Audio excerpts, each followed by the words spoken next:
আপনারা জানেন হাদি সিঙ্গাপুর গেছে, শুনলাম হাদির অবস্থা যাওয়ার সময় থেকে উন্নত হয়েছে, আলহামদুলিল্লাহ। আপনারা দোয়া করবেন হাদি যেন সহি সালামতে আমাদের কাছে ফিরে আসতে পারে। হাদি অবশ্যই আমাদের সকলের দোয়ায় আর ভালোবাসায় ফিরে আসবে। আজকে সর্বদলীয় প্রতিরোধ সমাবেশ হয়েছে, সবাই আসিছে, বিএনপি আসে নাই। যাই হোক, এই প্রসঙ্গে পরে আসতেছি। তার আগে হাদির উপরে গুলি করা নিয়ে কয়েকটা গুরুত্বপূর্ণ বিষয় নিয়ে আলাপ করি। হাদির উপরে যে গুলি, এটার ক্ষেত্র তৈরি করেছে কিছু লোক। কারা, সেটা আজকে আমরা দেখব। তাকে যে হত্যা করা হবে সেই পরিকল্পনার অংশ ছিল এরা প্রত্যেকেই, এদের ক্ষমা নাই। আসেন সেটা বোঝার আগে হত্যাযোগ্য বিষয়টা বুঝে আসি। প্রাচীন রোমান আইনে হোমোসেকার বলে একটা শব্দ ছিল। এর মানে কি জানেন? জানেন না? এরা এমন এক ধরনের মানুষ যাদেরকে হত্যা করলে কোনো অপরাধ হইতো না, কিন্তু আবার তাদেরকে কোরবানি দেওয়া যেত না, মানে অপবিত্র। তারে মারা যাবে, তাতে শাস্তি নাই, কিন্তু কোরবানি দেওয়া যাবে না। সে আইনের বাইরে, আবার পুরোপুরি সমাজের বাইরেও না। অর্থাৎ সে জীবিত, কিন্তু তার জীবন, এটার কোনো মূল্য নাই, মূল্যহীন রাজনৈতিক জীবন। আধুনিক কালে আগামবেন এই হোমোসেকারের তত্ত্বটাকে নিয়ে আবার ফিরে আনছেন। উনি বলছেন বেয়ার লাইফ বা নগ্ন জীবন। এটা এমন একটা জীবন যার কোনো নাগরিক অধিকার নাই, যার উপরে সহিংসতা প্রয়োগ করা যায়, যারে মেরে ফেলা যায়, কেউ প্রশ্ন করবে না। তার মৃত্যু কোনো অপরাধ হিসেবে গণ্য হবে না। মানে যে মানুষটাকে মারা যায় কিন্তু তার মৃত্যু কোনো গণনায় আসে না। হাসিনার আমলে জামাত শিবির ছিল সেই হোমোসেকার। এদের মেরে ফেললে কোনো শাস্তি নাই, গুম করে ফেললে কোনো শাস্তি নাই, ক্রস ফায়ারে দিলে কোনো ক্ষতি নাই, কেউ কোনো প্রশ্ন করবে না। না দেশের মানুষ, না আন্তর্জাতিক সম্প্রদায়। সন্ত্রাসের বিরুদ্ধে অনন্ত যুদ্ধে মুসলমানরা ছিল হোমোসেকার। ওদের উঠাই নিয়ে গুয়াতানামো বেতে বিনা বিচারে আটকায় রাখা যায়, কেউ কিছু বলে না। ওরা হোমোসেকার। ফিলিস্তিনের গাজার অধিবাসী, এরাও হোমোসেকার।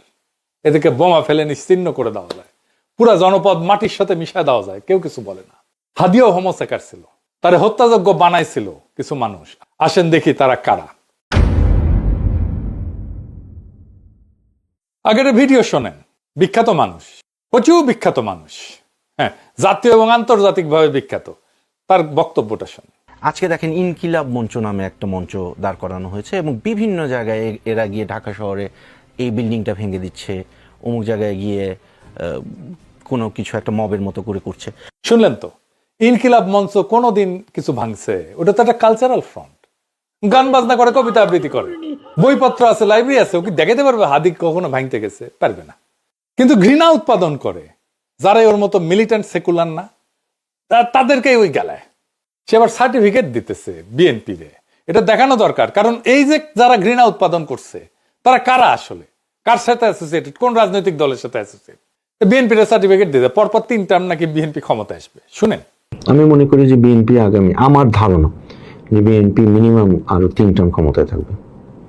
এটা আমার ইনফর্মড ধারণা, এবং আমি মনে করি ইনফর্মড, হ্যাঁ, informed as in informed by different data points and analytical points. মানে এটা আমি এমনিই বলতেছি না। হ্যাঁ, শুনিছেন? ওই যেটি যেটি রিকমেন্ড করে না, সেটাই জয় বাংলা ভাবি। এখন বিএনপি এই এক টার্মে আসতে পারতেছে না, 3 টার্মের জন্য ভোট এনে দিছে। ওরে বাপরে, তালে বরের তালে বর। শুধু এই টার্মে না, জিন্দেগিত ক্ষমতাতে আসতে পারবে না বিএনপি। ইন্ডিয়ার সাথে ঘুটু করে ক্ষমতায় আসা যায় না রে পাগলা।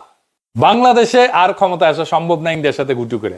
মুক্তিযুদ্ধের চেতনা মারাইলে বাংলাদেশে পাবলিকে ভোট দেবে না। যাই হোক, আরেকজন দেখেন, হাদি আর হাসিনার ছবি দিয়ে কইতেছে ডেভিল, শয়তান। চিন্তা করেছেন, ডেভিল চিনেন তো রে? বিএনপির বিশিষ্ট বুদ্ধিজীবী। শুধু তাই না, হাদিকে আমার ঘেটিপুত্র বলছে। কইছে 2024-এর বর্ষা বিপ্লবের পুন মারছে নাকি ইনকিলাব মঞ্চ। দেখেছেন? না না, শেষ হয় নাই, আরো আছে। হাদিকে নাম দিছে, দেখেছেন? এখন দেখবেন ওই আবার কাইন্দা কেইটা শেষ হাদির জন্য। এবার দেখেন আরেক বিএনপি কনস্টেবল রাশেদ, গলকম্বল থেরিয়াম, গলা নীতি মাংস ঝুলে থাকে।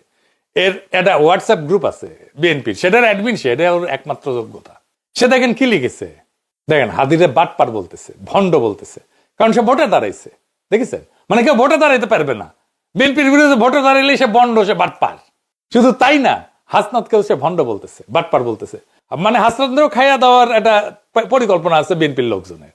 একটা জাউরা আছে বিএনপির নেতা ডাক্তারদের, দেখেন হাদিরা কি কইতেছে, গালিগালাজ। দেখেছেন তো, বিএনপি ক্রমাগত ঘৃণা উৎপাদন করে গেছে। আচ্ছা, এদের মাতবর বুড়া নেতা, তার কাছে আসি, মির্জা ফখরুল সাহেব। হ্যাঁ, দেখেন আগে ভিডিওটা শোন। আপনার আজকে দুপুরে যে একটা গুলির বিদ্ধ হয়েছেন হাদি সাহেব, না হাদি ওসমান ইনসাফ পার্টির ওসমান হাদি সাহেব, ইনকিলাব পার্টি, দুঃখিত, ইনকিলাব পার্টি যে মঞ্চ, ইনকিলাব পার্টির মঞ্চের সম্ভাব্য প্রার্থী। শুনেছেন, সে হাদির নামই জানে না, ইনকিলাব মঞ্চের নাম জানে না। আবার শুনেন, হাদি সাহেব, না হাদি ওসমান ইনসাফ পার্টির ওসমান হাদি সাহেব, ইনকিলাব পার্টি, দুঃখিত, ইনকিলাব পার্টি যে মঞ্চ, ইনকিলাব পার্টির মঞ্চ। আবার হাদি যখন গুলি খেয়েছে হাসপাতালে নিয়ে গেছে, ওটি মির্জা আব্বাস গেছে, তারে ভুয়া ভুয়া বলছে।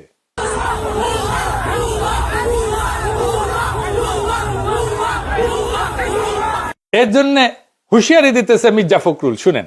চক্রান্তকারী তারা সেখানে সমবেত হয়ে উত্তেজনামূলক স্লোগান দেয় এবং এক পর্যায়ে তারা একটা মব সৃষ্টি করার চেষ্টা করে, যেটাকে আমরা তীব্র নিন্দা জানাচ্ছি এবং হুঁশিয়ার করে দিতে চাই আমরা সকল পক্ষকে। এই ধরনের আচরণ করতে গেলে বিএনপি বসে থাকবে না, বিএনপি তার জবাব সাথে সাথে দেবে। শুনেছেন, এটি শেষ না, মির্জা আব্বাস নিজেও আবার হুঁশিয়ারি দিছে, শুনেন। আমি যখন হসপিটালে যাই তখন তারা আক্রমণাত্মক স্লোগান দিচ্ছিল। শান্ত থেকেছি, নীরব থেকেছি, কিন্তু ওই মুহূর্তে যদি আমার নির্দেশনা পেত তাহলে তোমাদেরকে তুলোধনা করতে আমাদের চিল্লাধুলা করতে। শুনেছেন, 2023 সালের অক্টোবরে দুটা পটকা ফুটেছিল পল্টনে, আর সবাই মিলে ভাগিছে, আর বুক ফুলা উই কইছে, মির্জা আব্বাসই কইছে প্রাণ ভয়ে দাঁড়াইতে পারি নাই। আর এখন মুখ ফুটিছে, তুলে ধরা করে দিবে নাকি? হ্যাঁ, ভাষা দেখেন, ভাষা বিএনপির স্থায়ী কমিটির নেতার, বুড়া নেতার ভাষা। 2 পা হাঁটবার গেলে 4 বার দম ফুটে যাবে, উই তুলে ধরা করে দিবি, ভাষা দেখেন। সর্বোচ্চ নেতা বিএনপির, এই দলের ভোট দিয়া ক্ষমতা আনবেন, ভাইবা দেখেন। মির্জা আব্বাস তো এই হত্যা চেষ্টার 1 নাম্বার সন্দেহভাজন। অবশ্যই যে কোনো অপরাধ বিজ্ঞানে মির্জা আব্বাসকে সন্দেহের তালিকায় রাখা হবে, এটা তার উপরে বিলা হয় না, এটাই নিয়ম। সে করাইছে কি করায় নাই সেটা অন্য আলাপ, কিন্তু হাদি মারা গেলে বা নির্বাচন করতে না পারলে হাদি, মির্জা আব্বাসের লাভ তো সরাসরি লাভ। এই তদন্তে মির্জা আব্বাসকে জিজ্ঞাসাবাদ করা হবে, যতই খারাপ লাগুক শুনতে, এটা করা হবে। শুটারদের সাথে মির্জা আব্বাসের কোনো কানেকশন আছে কিনা খুঁজে দেখা হবে, এটাই নিয়ম। যে কোনো তদন্ত কর্মকর্তা এই কাজ করবে। মির্জা আব্বাস কোন মহারাজা এসে গেছেন আপনি যে ভুয়া ভুয়া কইতে পারবে না, পলিটিক্স করতে এসেছেন? চামড়া এত পাতলা কেন? ম্যাখরে তো থাপ্পড় মারিছিল এটি প্রেসিডেন্ট, এটি ভুয়া ভুয়া কইছে, আপনি তো গায়ে হাত তোলে নাই, মাইনের ভয় দেখান কেন? মাস্তানি, হ্যাঁ, বুড়া হয়েছেন তাও খাইসলত যায়নি না, মায়ের ভয় করে নাকি আজকালকার পোলাপান? হাসিনার সাথে সিস্টেম করে টিকেছিলেন, সবাই জানে, মুখ খুলেন না। আপনার জন্য তোফা রেডি হইতেছে, কলে ইলেকশনের আগে পেয়ে যাবেন। মুখ সামাল, আওয়াজ নিচে। এই সমস্ত বিএনপির গুন্ডামি হুমকিকে বাংলাদেশের পাবলিক। এবার আসেন, বিএনপির আরেক বাটপাট শাখা আছে, এই বাটপাট শাখা হাদিরে নিয়ে কি বলছিল দেখেন। জুলাই গণ অভ্যুত্থানে হাদির অবদান কি দেখতে হবে না? এই গণ অভ্যুত্থানের সময়ে, গণ অভ্যুত্থানের পরেও হাদি নামে কাকে মানুষ চিনত না। বাংলাদেশের সংকটে হাদিকে এদেশের মানুষ পায়নি। বাংলাদেশ যখন কাঁদছিল, বিপদে পড়েছিল, যখন রক্ত ঝরছিল, তখন হাদিরা সিনা টান টান করে দাঁড়ায়নি। তখন কিন্তু মির্জা আব্বাস ভাইরা দাঁড়িয়েছিল, তাদের হাজার হাজার কর্মীরা এখানে অবদান রেখেছে, লড়াই করেছে। শুনেছেন, শুধু এটা না, হাদি নাকি মরা বাঘের কান কাইটা ভিড় হয়েছে। শোনেন, একটা বাঘ মরে আছে, বুঝছেন, সেই বাঘের কানটা কাটি নিয়ে যায়, মরা বাঘের কান কাটি নিয়ে গেছে এলাকায়, যায় বলতেছে আমি তো বাঘ মারে আসছি। তো হাদির অবস্থা হলো এইরকম। শুনেছেন, বিএনপি যেটা নিজে কবের পারে না, সেটাই বাটপারকে দিয়ে বলায় আর কি। বিএনপির অনলাইন গুন্ডা পুরা বাটপার আশেপাশে নিয়ে বিএনপি রাজনীতি করে। এর পুরা বিএনপি এস্টাবলিশমেন্ট হাদির পিছে লাগিছে, তারে হত্যাযোগ্য বানাইছে। সে বিখ্যাত আন্তর্জাতিক খ্যাতি সম্পন্ন সাংবাদিক থেকে শুরু করে এই আমতারেকের মতো বাটপার সব একসাথে। যে গুলি করেছে সে তো জেলে ছিল, অস্ত্র সহ ধরা পড়েছিল। তাহলে জামিন করেছে কে জানেন? জানেন না? বিএনপির আইন বিষয়ক সম্পাদক। আর বিএনপি আলারা এসে কয়, আমি ফেসবুকে লিখেছি, তাই কয় যে আইনজীবী মামলা নিবে না, জামিনযোগ্য ছিল জামিন পাবে না, ওরা বুঝে একেবারে শেষ। খারান হাইসানি। হ্যাঁ দাঁড়ান এডিটর সাহেব, আমি না এনার্জি নষ্ট করবো না বিএনপির জন্য এসে, বিএনপির জন্য হাইসে এনার্জি নষ্ট করবো না, গোড়ায় আসুক। এডিটর সাহেব কি বলেন? অস্ত্র সহ চিন্তায় করতে গিয়ে আটক হইলে সেটা জামিনযোগ্য না, কারণ বিষয়টা দুইটা গুরুতর আইনের ধারার মধ্যে পড়ে। পেনাল কোড 1860 ধারা 392, এটা চিন্তাই রবারি, এটা শাস্তি 10 বছর পর্যন্ত কারাদণ্ড, তার সাথে জরিমানা, এটা নন বেলেবল। আর ধারা 397 চিন্তায়ের সময় মারাত্মক অস্ত্র ব্যবহার, যদি চিন্তাই করতে গিয়ে অস্ত্র প্রদর্শন ব্যবহার করা হয়, ভয় দেখানো হয়, তাহলে ধারা 397 যুক্ত হয়। এটার শাস্তি কমপক্ষে 7 বছরের সশ্রম কারাদণ্ড, আদালতের বিবেচনায় যাবজ্জীবন পর্যন্ত যাইতে পারে। সিআরপিসি সেকেন্ড শিডিউল অনুযায়ী যে সমস্ত অপরাধের সাজা 7 বছর বা তার বেশি, সেগুলো নন বেইলেবল। হাসিনা আমলে তাপস যেভাবে টেকা কামাইছে না আদালত থেকে, যে কোনো জামিন, যে কোনো রায় তাপসরে বকরা দিয়া তারপরে আসতো, ওইটা কিছু বিচারপতি পাইতো, আর বাকিটা তাপস রাখতো, আর কিছু হাসিনা পাইতো আর কি।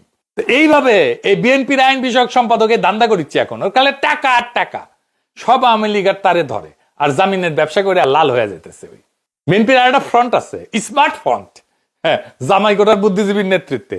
সে কইতেছে আওয়ামী লীগ ঠেকাইতে নাকি দীর্ঘমেয়াদী ঐক্য লাগবে। হ্যাঁ, এডিটর সাহেব আবার তো হাসা লাগে, না থাকে আজকে আর নাই হাসি। তো যাই হোক, ঘোড়াও একটু রেস্ট নিক আর কি, তার নিজের দল কিন্তু আসে নাই, ঐক্য তো হয়েছে না। একদিকে বিএনপি, ইন্ডিয়া আওয়ামী লীগ আর ওয়াকার, আর একদিকে সারা বাংলাদেশ। সামনে নির্বাচনে খেলা হবে এই দুই ফ্রন্টে। এর মধ্যে আনিস আলমগীর ধরা পড়িছে, তো ওই কইছে যে আমি আর ইলিয়াস নাকি তারা ধরাইছি।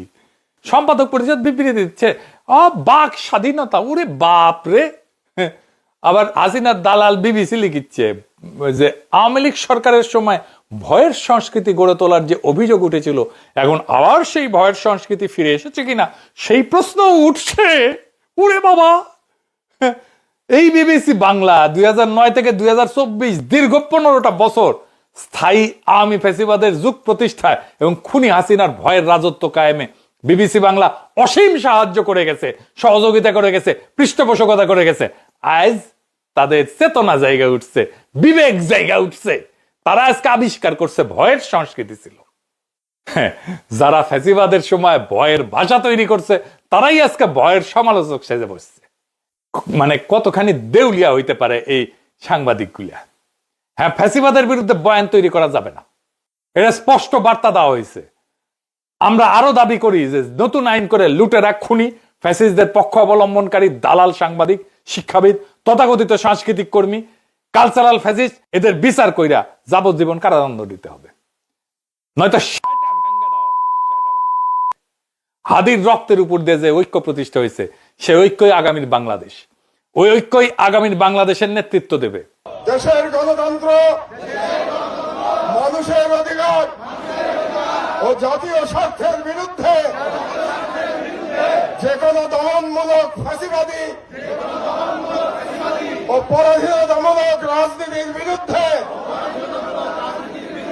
প্রতিরোধ গড়ে তুলব এবং ভারতীয় আধিপত্যের তাবেদা, জনবিরোধী ও রাষ্ট্রের স্বার্থ বিরোধী শক্তি, গুম, খুন ও গণহত্যাকারীদের দল, ভারতের মদস্পুষ্ট আওয়ামী লীগ, তাদের সহযোগী, তাদের পক্ষে বয়ান উৎপাদনকারী কালচারাল ফ্যাসিস্ট কাউকে এই বাংলাদেশে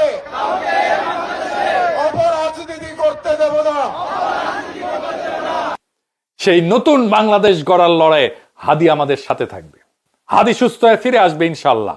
বাংলাদেশে বিএনপি, আওয়ামী লীগ, সুশীল আর ইন্ডিয়াকে একসাথে পরাজিত করতে হবে আগামী নির্বাচনে ইনশাল্লাহ। হাদির রক্তের উপর দিয়ে যে ঐক্য তৈরি হয়েছে আজকে শহীদ মিনারে, সেই ঐক্য কোনো আপোষের ঐক্য না, ওইটা ভয় অতিক্রম করার ঐক্য। এই ঐক্যই আগামীর বাংলাদেশ গড়বে, এই ঐক্যই নেতৃত্ব দেবে। এই ঐক্যের সামনে আওয়ামী, বাকশালী, সুশীল, মুক্তিযুদ্ধের চেতনার নামে ফ্যাসিবাদ আর ভারতের আধিপত্যবাদের রাজনীতি চলবে না, টিকবে না। এটাই আমাদের শেষ কথা, এটাই আমাদের শপথ। ইনকিলাব জিন্দাবাদ।